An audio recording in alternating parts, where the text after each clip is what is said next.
अस्सलाम वालेकुम नाजरीन, मैं हूँ सादिया गुल। आप देख रहे हैं मेरा यूट्यूब चैनल। जी नाजरीन, तो मैं डिफेंस फेज़ 2 एक्सटेंशन जो है वहाँ पे ख़ियाबान एतहाद पर एक गैर बैनुल अक़वामी फूड्स रेस्टोरेंट था जिस पे ऐसे ही नामालूम अफराद ने हमला कर दिया। और ये जो अफराद थे इन्होंने उस रेस्टोरेंट का फर्नीचर तोड़ा, शीशे की जो खिड़कियाँ थीं वो तोड़ दी और इसके अलावा उसको यानी कि शदीद नुकसान जो है वो पहुंचाया गया।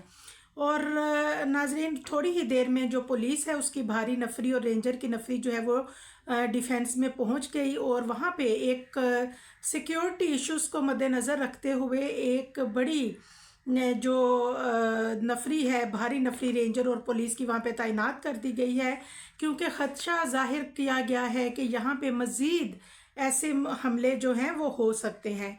और जो चाइनीज़ रेस्टोरेंट था ख़ियाबान एतहाद पे, जो कि गैर मुल्की फूड्स जहाँ पे मिलती थी, वहाँ पे ना सिर्फ ये कि उसे नुकसान पहुंचाया गया है रेस्टोरेंट को, बल्कि इसके अलावा जो इर्द गिर्द गाड़ियाँ खड़ी थी उनको भी काफ़ी नुकसान पहुंचा है। और इसीलिए जो पुलिस है उसने भारी नफरी वहाँ पे तैनात कर दी है।